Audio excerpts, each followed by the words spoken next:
जय हिंद दोस्तों, मैं विनय कुमार यादव आप सभी लोगों का एक बार पुनः स्वागत करता हूं बुद्धा एकेडमी 2023 के इस ऑनलाइन प्लेटफॉर्म पर। दोस्तों, जैसा कि हम सभी लोग जानते हैं, हम लोगों की सीखो और सिखाओ सीरीज जो है इंग्लिश ग्रामर की, वो कंटिन्यू है। पहला वीडियो अपलोड हो चुका था, आज ये दूसरा वीडियो है इसका, जो 7 बजे आप तक पहुंच रहा है। आप सभी लोगों से उम्मीद है कि आप पूरा वीडियो देखेंगे। कल तक हम लोगों ने फ्रेज तक कंप्लीट किया था, फ्रेज समझे थे। फ्रेज के बाद लोग अक्सर क्लास पढ़ा देते हैं, लेकिन अभी हम क्लास को थोड़ी देर बाद सीखेंगे। आज का जो हमारा टॉपिक है वो है सेंटेंस दोस्त। तो आज हम सीखने वाले हैं सेंटेंस को, बेसिक से लेकर के एडवांस तक जाएंगे। वास्तव में सेंटेंस होता क्या है, सेंटेंस के कितने प्रकार होते हैं, सेंटेंस के पार्ट कितने होते हैं, कौन कौन सी चीज इंपॉर्टेंट होते हैं जो सेंटेंस में होने ही चाहिए। तो ये सभी चीजें आज हम लोग सीखेंगे। तो आज शुरुआत करते हैं हम अपने सेंटेंस से। तो आज की क्लास में हमें सेंटेंस पे ही ध्यान देना है। सेंटेंस, कल तक हम लोग फ्रेज को देखे थे, लेकिन फ्रेज के ही साथ साथ हम लोगों ने देख लिया था हल्का सा कि सेंटेंस क्या होता है। सेंटेंस भी एक ग्रुप होता है वर्ड्स का जो कंप्लीट सेंस रखता है। फ्रेज जो था वो हमारा कंप्लीट सेंस नहीं, वो इनकम्प्लीट सेंस रखता था, लेकिन जो सेंटेंस है वो कंप्लीट सेंस रखता है। मेरे कहने का मतलब, अगर हम आपसे कहें, आप ध्यान दीजिएगा आप सभी लोग, सेंटेंस किसे कहते हैं? अगर सेंटेंस का डेफिनेशन कोई लिखना चाहे तो कैसे लिखेगा? मैंने आपको कल ही बताया था कि सेंटेंस जो होता है वो वर्ड्स का एक ग्रुप होता है। तो हम इसको कह सकते हैं अ ग्रुप ऑफ वर्ड्स। इसको हम लोग कह सकते हैं ग्रुप ऑफ वर्ड्स। लेकिन ध्यान रहे, सिर्फ शब्दों के समूह से ही सेंटेंस नहीं बन जाता है, उसका कंप्लीट सेंस होना चाहिए। नहीं तो हम दो चार सेंटेंस शब्द इधर उधर लेकर के अगर हम कहें कि सेंटेंस बना ले तो ऐसा संभव नहीं है। जैसे मान लीजिए एक वर्ड है हमारा ही, और एक वर्ड है राइटिंग, और एक वर्ड है राइटिंग, एक वर्ड है लेटर, और एक और वर्ड है अ, और एक और वर्ड है एच। अब हम चाहें इन दोनों का इन सबका एक ग्रुप बना लें। जैसे मान लीजिए हम इसका एक ग्रुप बना रहे हैं, राइटिंग ही राइटिंग लेटर ही राइटिंग लेटर एज।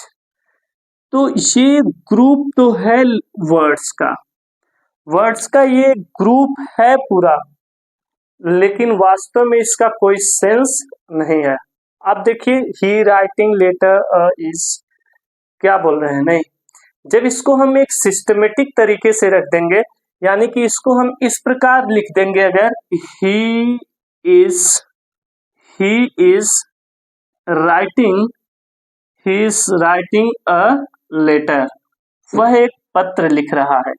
तो आप पा रहे हैं कि इसका सेंस है तो ये सेंटेंस है, इसका कोई भी सेंस नहीं है तो ये सेंटेंस नहीं है, ये सेंटेंस नहीं है। इस बात पे आप गौर करिएगा। तो हम सिर्फ इतना नहीं कह सकते a group of words is called sentence, हमें कहना होगा a group of words with complete sense, with complete sense, यानी कि एक ग्रुप ऑफ वर्ड होगा ही होगा, लेकिन उसके साथ ही साथ हमें कंप्लीट सेंस की भी आवश्यकता पड़ेगी। तो a group of words with complete sense अगर है तो उसी को हम कहते हैं is called words, sorry, sentence. उसी को हम क्या कहते हैं? सेंटेंस। इस बात पे गौर करिएगा आप सभी लोग कि शब्दों के समूह मात्र से हमारा सेंटेंस नहीं बन सकता, उसका अर्थ भी होना चाहिए। तो उसी को हम कहते हैं सेंटेंस।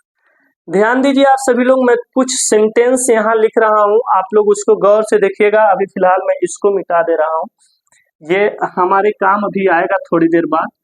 अभी कुछ सेंटेंस यहाँ पे मैं लिख रहा हूँ, आप लोग उन सेंटेंस पे गौर करिएगा कि मैं क्या समझाना चाहता हूं उन सेंटेंस के माध्यम से। जैसे एक सेंटेंस में यहां लिख रहा हूं, ध्यान दीजिएगा, आई टीच इंग्लिश। एक सेंटेंस मैं यहां लिख रहा हूं, आई टीच इंग्लिश। इसका मतलब आप सभी लोग जानते होंगे हिंदी में क्या होता है। दूसरा सेंटेंस मैं यहां लिख रहा हूं, ध्यान दीजिएगा, माई ब्रदर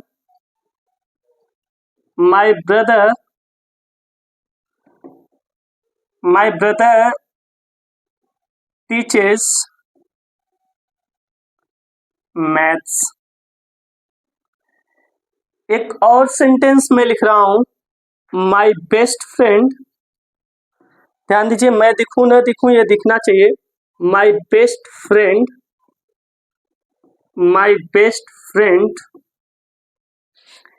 टीचेस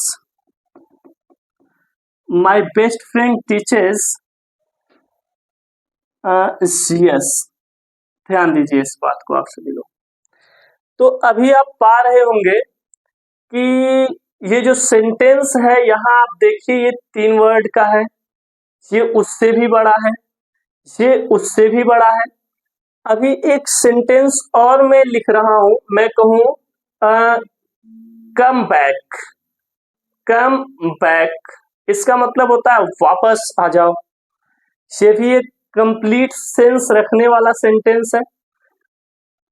ध्यान दीजिए, आप पा रहे होंगे कि कम बैक। अभी मैं यहाँ एक और सेंटेंस लिखूं, यहाँ आप समझने की कोशिश करिए, गो, ये एक वर्ब है, ये अपने आप में एक सेंटेंस है। अकेला, गो, चले जाओ यहां से, तो ये अपने आप में एक सेंटेंस है। तो आप देखिए, ध्यान से गौर से समझने की कोशिश करिएगा। अभी एक सेंटेंस मैं और लिख रहा हूं, इसको भी ध्यान में रखिएगा। मैं कहूं आई रन, मैं दौड़ता हूं। आप देखिए, ये भी एक प्रकार का सेंटेंस है, ये भी एक सेंटेंस ही है। अच्छा, इसमें मैं समझाने की क्या कोशिश कर रहा हूं, गौर से समझने की कोशिश करिएगा कि सेंटेंस हमारा एक वर्ड का भी हो सकता है, सेंटेंस हमारा 2 वर्ड का भी हो सकता है, सेंटेंस हमारा 3 वर्ड का भी हो सकता है, और सेंटेंस उससे भी ज्यादा वर्ड के हो सकते हैं, और सेंटेंस 2 वर्ड के भी हो सकते हैं। ये बात मैं समझाने की कोशिश कर रहा हूं। सेंटेंस छोटा भी हो सकता है और सेंटेंस बहुत बड़ा भी हो सकता है। समझिए इस बात को, ये इंपॉर्टेंट बात है बहुत ज्यादा। अब यहाँ ये समझने वाली बात है कि हम इसको क्यों समझ रहे हैं। आप देखिए, जब सेंटेंस बड़े होते चले जाते हैं तो इनको हमें क्लासिफिकेशन करना पड़ता है इनका। एक तो मैं आपको बता दूं, अभी हम इनके टाइप नहीं पढ़ाने वाले हैं, अभी हम इनके पार्ट समझेंगे कि सेंटेंस के पार्ट कितने होते हैं। इनको कई भागों में बांटना पड़ता है। तो बेसिकली जो सेंटेंस होता है उनको 2 भागों में बांटा जाता है। इधर आपको दिखेगा, मैं लिख रहा हूं, जो सेंटेंस होता है उनको 2 भागों में बांट दिया जाता है। सेंटेंस के 2 मुख्य पार्ट होते हैं। एक जो होता है वो हमारा होता है सब्जेक्ट, और दूसरा जो सेंटेंस का पार्ट होता है वो होता है प्रेडिकेट।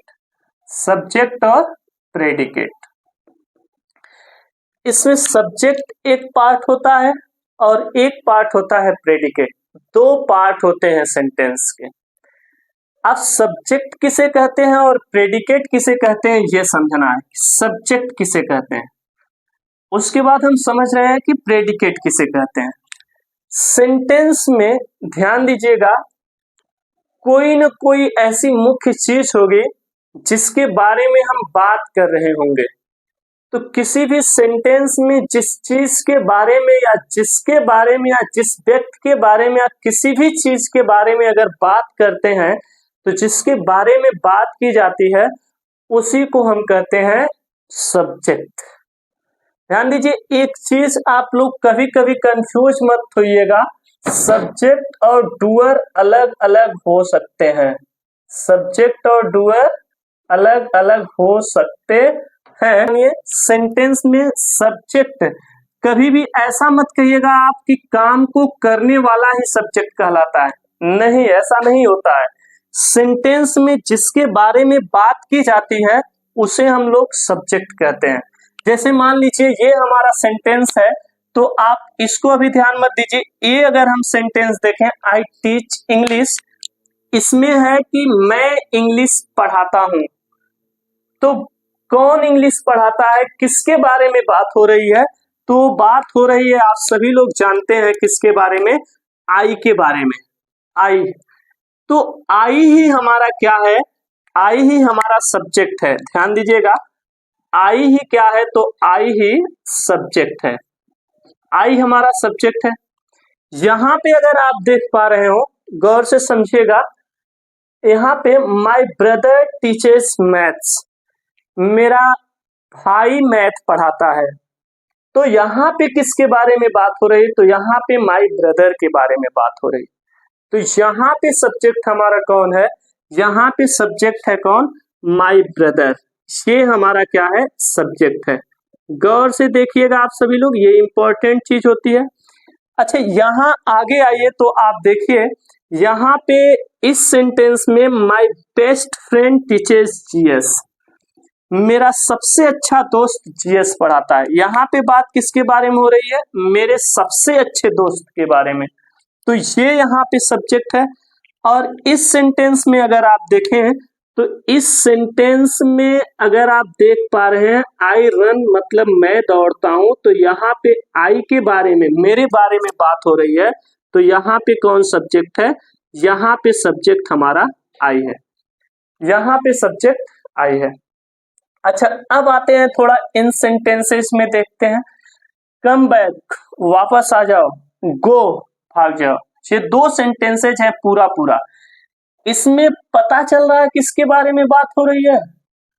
हाँ, यदि आप कह रहे हैं कम बैक, वापस आ जाओ, या फिर कह रहे हैं गो, भाग जाओ, तो आप उस समय गौर करिएगा कि आपके सामने कोई ना कोई होगा, यानी कि आप हमेशा यू से ही कहेंगे, कम बैक या फिर go, sleep, stand up, sit down.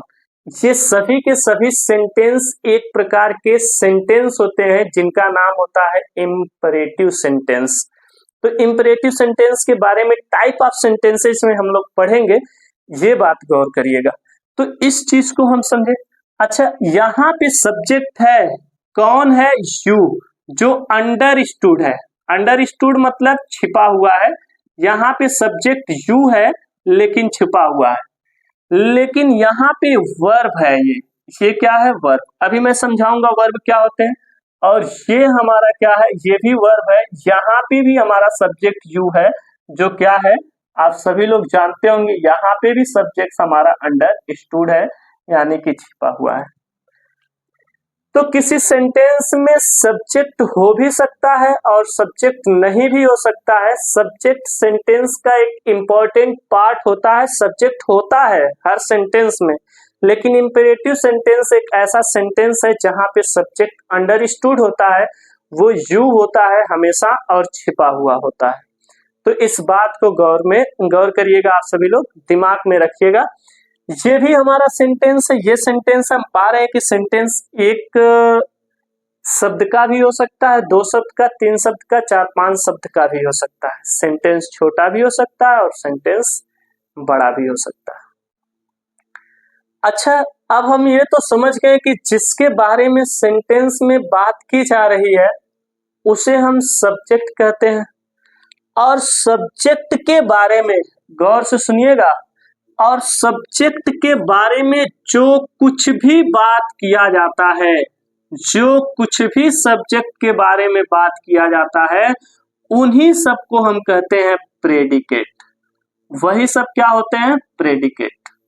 यहाँ माई ब्रदर के बारे में बात हो रही है कि मैथ पढ़ाता है, तो ये क्या है, प्रेडिकेट है, ये प्रेडिकेट है। यहाँ पे माई बेस्ट फ्रेंड के बारे में बात हो रही है कि वो जीएस पढ़ाते हैं, तो यहाँ पे ये क्या है, प्रेडिकेट है। अच्छा यहाँ आप देखें तो रन रन रन भी क्या है, हमारा प्रेडिकेट है। यहाँ पे इसके बारे में बात हो रही है, इस बात को गौर करिएगा आप सभी लोग, इम्पोर्टेंट है, बहुत ज्यादा इम्पोर्टेंट है और इसको गहराई से समझने की कोशिश करिएगा। अच्छा सब्जेक्ट और प्रेडिकेट आप देख पा रहे होंगे, सब्जेक्ट में भी अगर देख पा रहे हो तो यहाँ पे सब्जेक्ट आई अपने आप में एक वर्ड होता है। मैं आपको बता दूं जब ये अकेले मैं के सेंस में यूज किया जाता है तो अच्छा ध्यान दीजिए, यहाँ पे एक शब्द का हमारा जो है एक वर्ड का सब्जेक्ट है, यहाँ पे 2 वर्ड के सब्जेक्ट हैं, यहाँ पे 3 वर्ड के सब्जेक्ट हैं। तो आप देख पा रहे होंगे सब्जेक्ट भी कई वर्ड के हो जा रहे हैं। तो जब कोई भी चीज बड़ा होता है तो उसका क्लासिफिकेशन किया जाता है, उसका क्लासिफिकेशन किया जाता है और सब्जेक्ट को भी 2 भागों में बांट दिया जाता है। गौर से सुनिएगा, मैं थोड़ा सा यहाँ पे मिटाने की कोशिश करूंगा, अभी जो है कि हम सब्जेक्ट समझेंगे, ठीक है।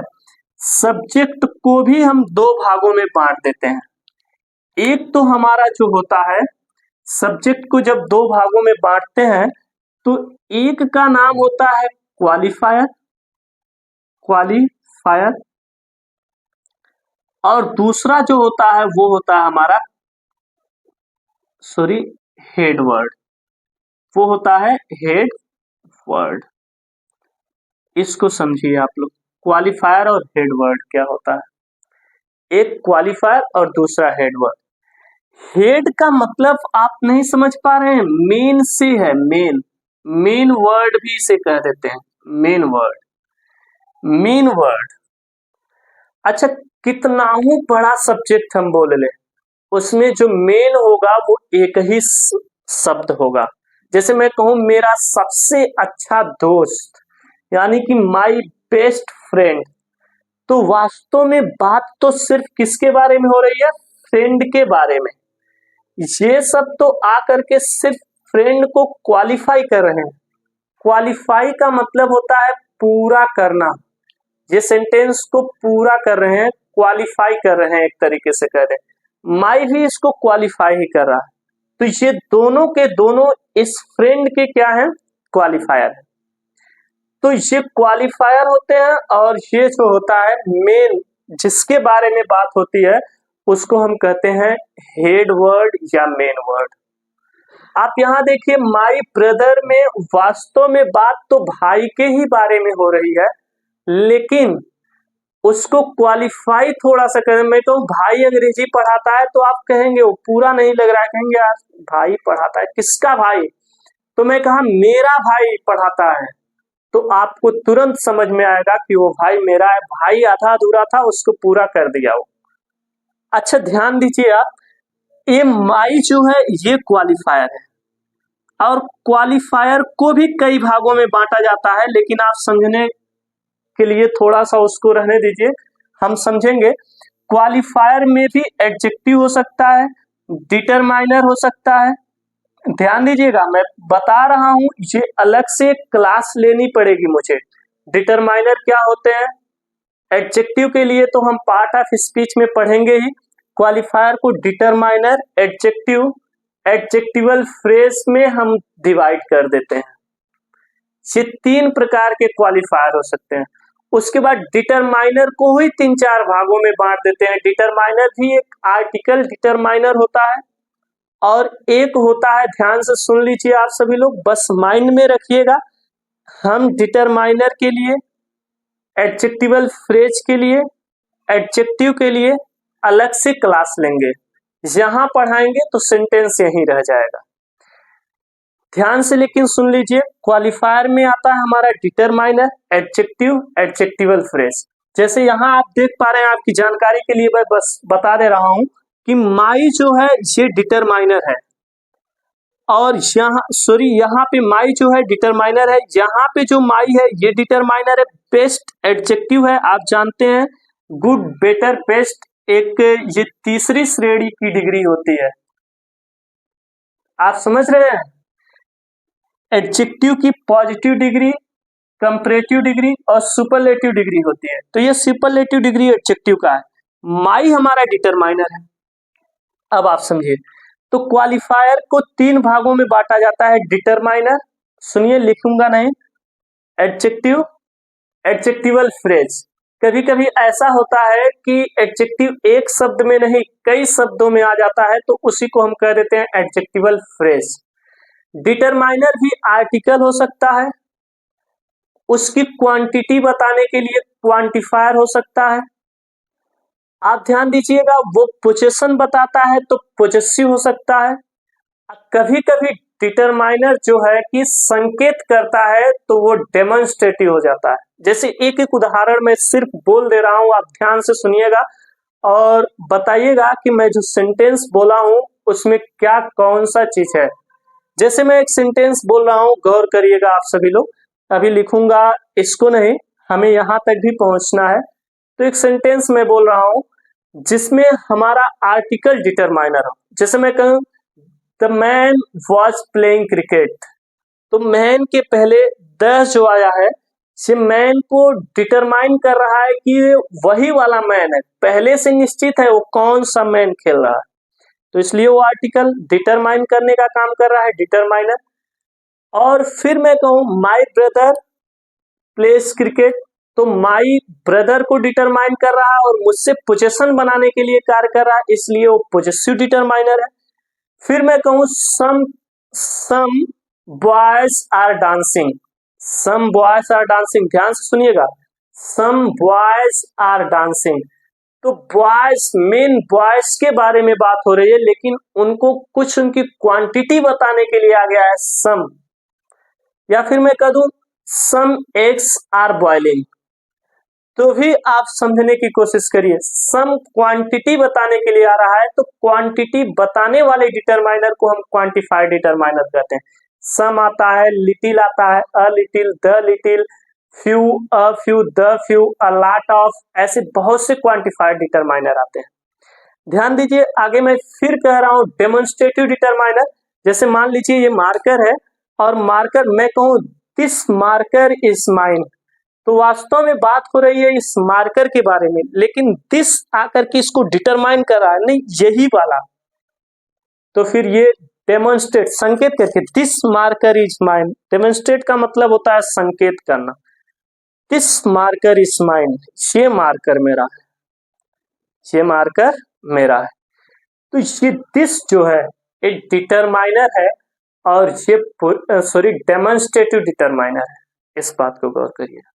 अच्छा, जब दो या दो से अधिक हो जाते हैं, दीज हो जाता है, दूर रहता है, दैट हो जाता है, और दूर बहुत रहते हैं, 3-4 दूर रहते हैं, तो वो दोज हो जाते हैं।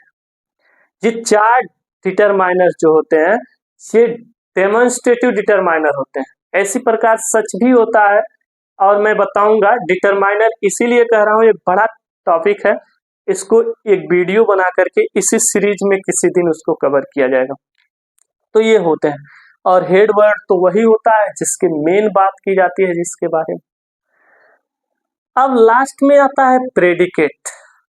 प्रेडिकेट भी एक वर्ड का भी हो सकता है, 2 वर्ड का प्रेडिकेट को हम आज ही पढ़ लेंगे। प्रेडिकेट एक वर्ड का भी हो सकता है, 2 वर्ड का भी हो सकता है, 3 वर्ड का भी हो सकता है। आइए कुछ सेंटेंस के माध्यम से समझते हैं, इन्हें अभी हम मिटा देते हैं, तो हम प्रेडिकेट को गहराई से समझेंगे। ध्यान दीजिएगा आप सभी लोग। अभी अगर आपको स्क्रीनशॉट लेना है तो उसका ले सकते हैं, लेकिन कोई खास जरूरत नहीं है। आप लोग नोट्स बनाएंगे तो बेटर होगा, क्योंकि इम्पोर्टेंट चीजें होती हैं ये सब, एग्जाम के भी पर्पज से, और जो है हमारे दैनिक जीवन के भी पर्पज से। हो सकता है आगे चल के हमें टीचर बनना हो एक अच्छा सा, तो उसके लिए भी दोस्त। तो ये समझने की कोशिश करिए, इंपॉर्टेंट चीजें हैं, इनको आप भूलिए मत, इनसे आप पीछा नहीं छुड़ा सकते हैं, कुछ तो समझना होगा। अब हम आते हैं, ये मिटा दे रहा हूं, प्रेडिकेट को समझना है हमको, ये समझने की कोशिश करिए। हमको दूसरा पार्ट जो सेंटेंस का होता है जिसका नाम है प्रेडिकेट, प्रेडिकेट, प्रेडिकेट। आप कमेंट में बताइएगा कितने सिलेबल का वर्ड है। कल हम आप लोगों को सिलेबल बताए थे, प्रेडिकेट कितने सिलेबल का वर्ड है ये आप बताइएगा कमेंट में हमको। ठीक है, ये आपका होमवर्क रहेगा। अच्छा, प्रेडिकेट को कितने भागों में बांटा गया है? तो मैं आपको बता दूं, प्रेडिकेट को भी कई भागों में बांटा गया है। मैं यहाँ लिख रहा हूँ, आप तब समझ पाएंगे शायद मेरी बातों को, गौर से समझिएगा। जैसे यहाँ मैं एक सेंटेंस लिख रहा हूँ, आई रन, मैं दौड़ता हूं। फिर मैं लिख रहा हूं आई प्ले क्रिकेट। अच्छा, मैं सब्जेक्ट अब क्यों आई ही यूज कर रहा हूं? सब्जेक्ट से हमें खास मतलब इस समय नहीं है। सब्जेक्ट बहुत कुछ करता है, उसको भूलना नहीं है। अच्छा, ध्यान दीजिए, I run, I play cricket. दूसरा सेंटेंस में फिर लिख रहा हूं I play cricket, I play cricket in the field, I play cricket in the field. एक सेंटेंस और लिख रहा हूं, आई टीच यू इंग्लिश। एक सेंटेंस और देखिए गौर से आप लोग, आई अपॉइंटेड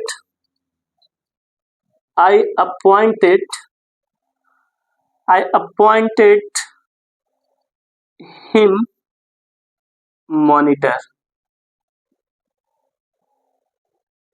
ये सेंटेंस आप देखिए, इतने सेंटेंसेस मैं यहाँ पे लिख दिया हूं। गौर से समझने की कोशिश करिएगा। ये सब आई के बारे में बात हो रहा है, तो आई इसमें सभी के सभी क्या है हमारे, आप बताने की कोशिश करिए, ये सब के सब क्या है, सब्जेक्ट है। यहाँ पे जो रन है ये हमारा प्रेडिकेट है, रन प्रेडिकेट है। ये जो प्ले क्रिकेट है ये प्रेडिकेट है। आप देखिए यहाँ पे play cricket in the field, इतना बड़ा प्रेडिकेट है। टीच यू इंग्लिश, ये हमारा प्रेडिकेट है। अपॉइंटेड हिम मॉनिटर, ये हमारा प्रेडिकेट है। इसका मतलब होता है मैं दौड़ता हूं, मैं क्रिकेट खेलता हूं, मैं फील्ड में क्रिकेट खेलता हूं, मैं आपको अंग्रेजी पढ़ाता हूं, मैंने उसे मॉनिटर नियुक्त किया, मतलब मॉनिटर बना दिया उसे। ध्यान दीजिए, अब इस बात को गौर से समझिएगा। इसमें आप देख पा रहे हैं प्रेडिकेट एक वर्ड का है, इसमें आप पा रहे हैं प्रेडिकेट दो वर्ड का है, इसमें प्रेडिकेट कई वर्ड के हैं, इसमें भी प्रेडिकेट, इसमें भी प्रेडिकेट। एक और सेंटेंस शायद नीचे दिख रहा होगा, एक और सेंटेंस में लिख रहा हूं कि ही इज अ टीचर, वह एक अध्यापक है। He is a teacher. एक सेंटेंस ये भी मैं लिख रहा हूं, ये गलती आप न करिएगा, मुझसे हो जा रहे हैं, फुल स्टॉप लगाना ना भूलिएगा।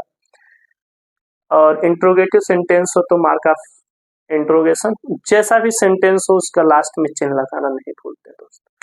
गलतियां हो जाती हैं, हमसे भी होती है, आपसे भी हो जाती है। तो अगर मैं भूल भी जाता हूं, मान लीजिए हो जाती है गलती, तो आप न भूलिएगा।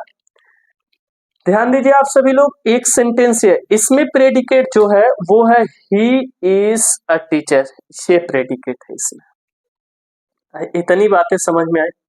प्रेडिकेट छोटा भी है, प्रेडिकेट बड़ा भी है, तो प्रेडिकेट को भी डिवाइड किया जाता है दोस्त। अब समझा रहा हूं मैं, अब समझिएगा। प्रेडिकेट को चार भागों में बांट दिया जाता है। अब वो चार कौन कौन से पार्ट हैं ये समझना है। तो सबसे पहला जो प्रेडिकेट का पार्ट होता है वो होता है वर्ब, उसके बाद दूसरा ऑब्जेक्ट, और तीसरा पार्ट जो होता है वो होता है हमारा कॉम्प्लीमेंट, और चौथा जो पार्ट होता है वो होता है एडवर्ब। ये चार पार्ट होते हैं प्रेडिकेट के। पहले आप वर्ब जानिए कि वर्ब क्या होता है, गौर से समझिएगा वर्ब क्या होता है। तो मैं आपको समझाने की कोशिश कर रहा हूं कि वर्ब क्या होता है। जैसे ये आप देख पा रहे हैं, ये वर्ब है, हमारे गुरुजी कहा करते थे। लेकिन वास्तव में ये वर्ब नहीं है, ये कोई चीज है। क्या चीज है आप बताएंगे? ये पेज है। तो कोई चीज है तो फिर चीज है तो इसका नाम है। नाम क्या है? पेज है। और पेज चूंकि नाम है तो नाम ही नाउन होता है, इसलिए ये नाउन है। ये नहीं नाउन है, पेज नाउन है। ये बात दिमाग में रखिएगा। अब मैं एक वर्ब करने जा रहा हूं जो हमारे गुरुजी अक्सर किया करते थे। जैसे मैं, ध्यान दीजिए, ये कर रहा हूं, ये कौन सा वर्ब है? ये फाड़ना। अच्छा, ये जो प्रोसेस कर रहा हूं ना, अब प्रोसेस ऑफ डूइंग, किसी भी काम को जो करने की प्रक्रिया होती है, दैट इज कॉल्ड वर्ब। वही वर्ब कहलाती है। जैसे अगर आप मेरे सामने रहते हैं और मान लीजिए बदमाशी करते हैं, गुस्सा में नहीं कह रहा हूं, तो एक चटकन, तो फिर उसी को तो हम कहते हैं मारना। वो क्या है? वर्ब है। और ध्यान दीजिए, अगर हम कोई वर्ब कर रहे हैं तो ऐसे वर्ब हो सकते हैं कि उनका प्रभाव किसी न किसी पे पड़े। तो उनका प्रभाव किसी न किसी पे पड़ेगा। जैसे ये वर्ब है और मैं ये पेज है, इसको फाड़ने का काम कर रहा हूं, तो इसका प्रभाव किस पे पड़ रहा है? पेज पे। तो मैं पेज फाड़ रहा हूं। तो आपसे मैं बता दूं, मैं पेज फाड़ रहा हूं, तो फाड़ने का प्रभाव चूंकि पेज पे पड़ रहा है, इसलिए जो पेज है वो इस वर्ब का ऑब्जेक्ट है। यानी कि वर्ब का प्रभाव जिस भी चीज पे पड़ता है वो ऑब्जेक्ट होता है। वो क्या होता है? ऑब्जेक्ट। ध्यान दीजिए, जैसे मैंने यहां कहा आई प्ले क्रिकेट। अच्छा देखिए, रन, रन के बाद ऑब्जेक्ट नहीं है। किसी भी सेंटेंस में ऑब्जेक्ट हो भी सकते हैं और ऑब्जेक्ट नहीं भी हो सकते हैं। कोई जरूरी नहीं है कि सेंटेंस में ऑब्जेक्ट हो ही। ऑब्जेक्ट हो भी सकता है और ऑब्जेक्ट नहीं भी हो सकता है। ध्यान दीजिए, यहाँ पे प्ले, रन में ऑब्जेक्ट नहीं है, केवल रन वर्ब है। प्ले में ऑब्जेक्ट है क्रिकेट। अच्छा, प्ले में यहाँ पे भी ऑब्जेक्ट है क्रिकेट। अच्छा, ये जो इन द फील्ड है ना, इस पे कोई प्ले का प्रभाव नहीं पड़ेगा। ये ऑब्जेक्ट नहीं है, ये एडवर्ब है। अभी मैं बताऊंगा एडवर्ब किसे कहते हैं। अच्छा, आई टीच यू इंग्लिश, मैं आपको अंग्रेजी पढ़ाता हूं। तो यहाँ पे पढ़ाने का काम जब होता है तो आप देखिए, मैं पढ़ाता हूं तो आप पे भी प्रभाव पड़ता है और इंग्लिश पे भी प्रभाव पड़ता है। तो यहाँ पे यू भी इंग्लिश है, यू भी ऑब्जेक्ट है और इंग्लिश भी ऑब्जेक्ट है। यू इंग्लिश नहीं है, यू ऑब्जेक्ट है। यू भी ऑब्जेक्ट है और इंग्लिश भी ऑब्जेक्ट है। मतलब एक सेंटेंस में एक ही वर्ब के दो ऑब्जेक्ट हो सकते हैं। बिल्कुल हो सकते हैं, यहाँ पे है। अच्छा, ध्यान दीजिए, आई अपॉइंटेड हिम मॉनिटर। अच्छा, ये समझने की कोशिश करिएगा, ये बहुत इंपॉर्टेंट चीज है।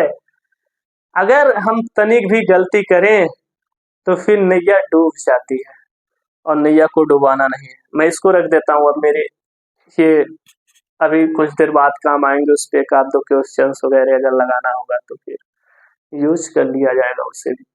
अच्छा, ध्यान दीजिए, आई, मैं थोड़ा सा पीछे हट के इसको समझाना चाहता हूं। आई अपॉइंटेड हिम मॉनिटर। अच्छा, अपॉइंट, मैंने नियुक्त कर दिया उसे, तो प्रभाव किस पे पड़ा? उस पर। और क्या नियुक्त किया दोस्त? तो मैंने उसे मॉनिटर नियुक्त कर दिया। अच्छा, अगर हिम और मॉनिटर दोनों को यहाँ बनाया जाए, यहाँ पे एक लड़का है मान लीजिए, ये कोई बहुत प्यारा सा है, इसकी मूछें वगैरह भी है, इसको मैं मॉनिटर बना दिया, तो प्रभाव किस पे पड़ा है? इस पर, मॉनिटर पे, हिम पे। तो आपको लगेगा कि हिम भी ऑब्जेक्ट है, मॉनिटर भी ऑब्जेक्ट है। नहीं, हिम और मॉनिटर ऑब्जेक्ट नहीं है। ध्यान दीजिए, हिम जो है ये ऑब्जेक्ट है और हिम को ये कंप्लीट कर रहा है। तो ये ऑब्जेक्ट नहीं है, कोई ऐसा शब्द जो किसी नाउन या प्रोनाउन को कंप्लीट करने का काम करे, उसी को हम कहते हैं कॉम्प्लीमेंट। उसी को क्या कहते हैं? कॉम्प्लीमेंट। मेरे कहने का मतलब यह है कि आप वर्ब समझे, ऑब्जेक्ट समझे, कॉम्प्लीमेंट समझे। अभी कॉम्प्लीमेंट को और समझाऊंगा। यहां आप देखिए गौर से, मैं कहूं ही इज अ टीचर। अच्छा देखिए, अगर ही यहाँ पे कोई है, दिख रहा होगा, शायद नहीं दिख रहा होगा तो आप कल्पना कर लीजिएगा, और यहाँ पे ही कोई है और टीचर है, तो ये ही और टीचर दोनों एक ही हैं। तो यहाँ पे सब्जेक्ट ये है, यहाँ पे किसी भी वर्ब का प्रभाव टीचर पे नहीं पड़ रहा है, तो टीचर ऑब्जेक्ट नहीं है। टीचर हमारा क्या है? कॉम्प्लीमेंट है। टीचर क्या है? कॉम्प्लीमेंट। और ही हम जानते हैं क्या है? सब्जेक्ट है। यानी कि ये टीचर ही को क्वालिफाई कर रहा और मैं कंप्लीट कर रहा, और जो भी नाउन या प्रोनाउन को कंप्लीट करने वाले वर्ड होते हैं वो कॉम्प्लीमेंट होते हैं। आप एक बात दिमाग में रखिएगा, टीचर यहाँ पे इस सब्जेक्ट का कॉम्प्लीमेंट है, मॉनिटर यहाँ पे इस ऑब्जेक्ट का कॉम्प्लीमेंट है। अभी कुछ और समझाने की कोशिश करूंगा, सॉरी। अच्छा, अब एडवर्ब क्या होते हैं तो मैं बता दूं, एडवर्ब दो शब्दों से मिलकर बना है, एड और प्लस वर्ब। जब वर्ब के बारे में कोई चीज ऐड कर देते हैं, जैसे मैं कहूं कि मैं खाना खाता हूं, तो मैं ऐड कर दूं मैं खाना सुबह में 7 बजे खाता हूं, तो खाने में एक चीज ऐड कर दिया, खाना खाने में क्या चीज ऐड कर दिया कि 7 बजे, वो खाने का मैं समय बता दिया। तो कब खाता हूं? मैं किचन में खाता हूं। आप भी किचन में खाते होंगे? नहीं, आप लोग तो भाई क्या बोलते हैं उसे, डिनर सेट पे खाते होंगे जो लगा रहता है सभी लोग। हम स्टूडेंट और आप भी स्टूडेंट हैं, तो मुझे उम्मीद है, ऐसा लगता है कि हम जैसे जो स्टूडेंट होते हैं उनका एक रूम ही, एक कोने में जो है कि किचन होता है, एक कोने में हमारा बेडरूम होता है, एक कोने में स्टडी टेबल होता है, और एक कोने में जो सामान वगैरह, कपड़ा वपड़ा, हैंगर वगैरह टांगा रहता है, और इस पे भी बहुत बोझ लग जाते हैं दोस्त। तो हमारा तो किचन वगैरह सब कुछ वही है, तो हम लोग वही खाते हैं। अच्छा ध्यान दीजिए, तो वह कहाँ खाते हैं, कब खाते हैं, कैसे खाते हैं, क्यों खाते हैं, ये सब के सब एडवर्ब बताते हैं। इसको एडवर्ब को मैं क्यों नहीं यहाँ ज्यादा बताने की कोशिश कर रहा हूँ, अब आप मुझसे पूछेंगे, क्योंकि नाउन प्रोनाउन वर्ब एडवर्ब आएगा, तो काहे झुट्ठे यहाँ दिमाग खराब करें। अभी आगे समझ लेंगे ना एडवर्ब को। वर्ब को भी बहुत ज्यादा नहीं समझने की कोशिश करेंगे, वर्ब को भी आगे समझेंगे, लेकिन ऑब्जेक्ट और कॉम्प्लीमेंट को ही समझेंगे। 5 मिनट में समझते हैं हम लोग कॉम्प्लीमेंट और ऑब्जेक्ट को, बहुत गहरी बात है, समझने की कोशिश करिए। वर्ब भी पार्ट ऑफ स्पीच में हम पढ़ेंगे। अच्छा, ऑब्जेक्ट जो है ना, आप देख पा रहे होंगे कि एक ही सेंटेंस में दो ऑब्जेक्ट हैं। तो जब किसी भी वर्ब के 2 ऑब्जेक्ट होते हैं, तो मैं आपको बता दूं कि उनके भी 2 प्रकार होते हैं। एक ऐसा ऑब्जेक्ट होता है जिसपे डायरेक्ट प्रभाव पड़ता है। जैसे मैं कहूं कि मैंने तुम्हें मार्कर दिया, तो मैं लिखूंगा आई गेव यू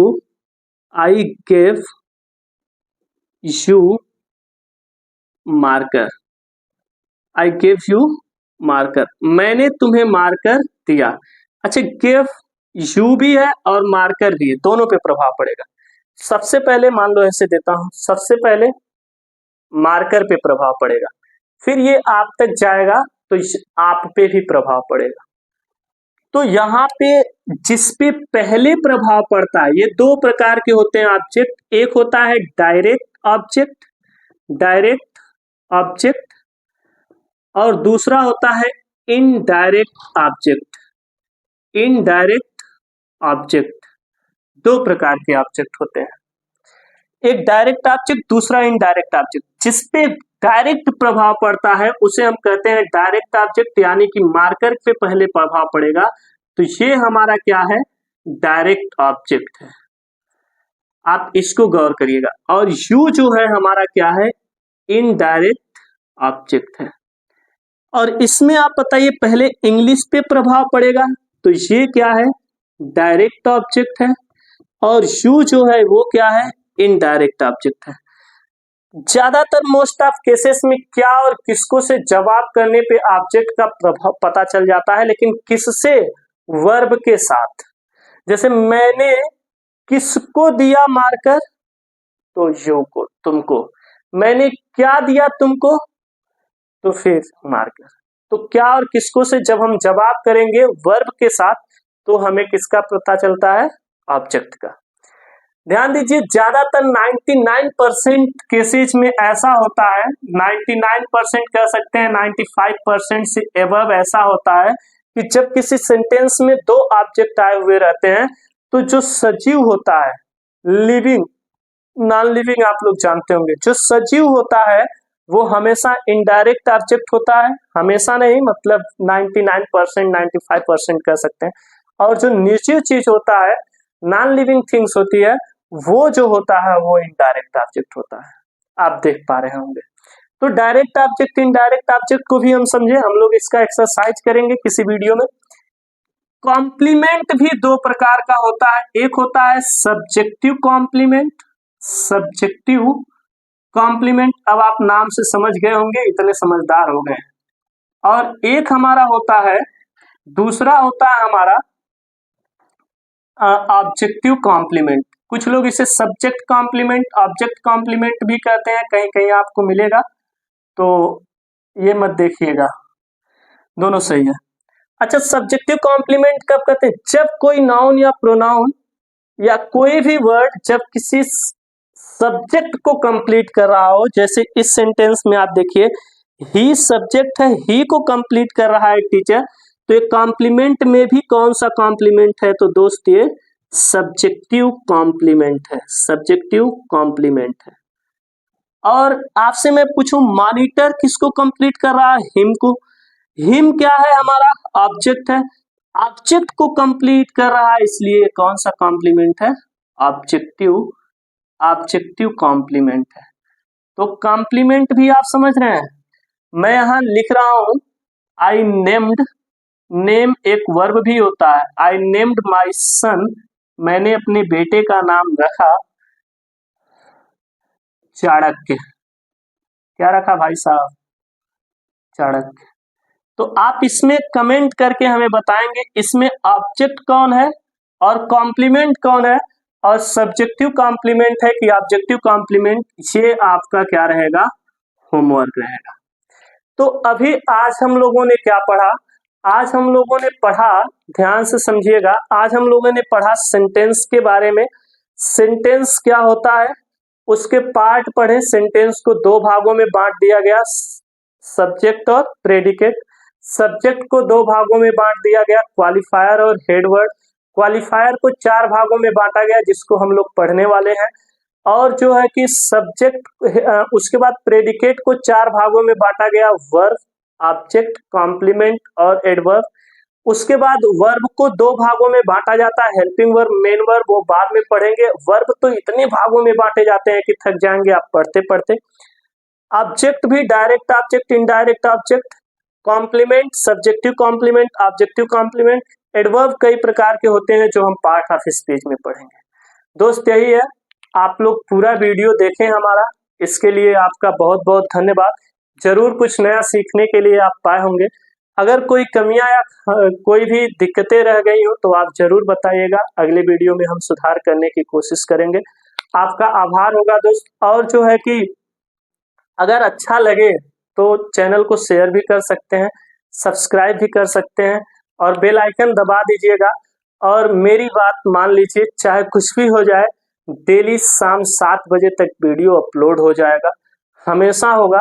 सेटअप सही होने के बाद हम लोग लाइव आएंगे उसी टाइम। तब तक के लिए धन्यवाद, फिर मिलते हैं अगले वीडियो में। जय हिंद, जय भारत, कमेंट जरूर करिएगा।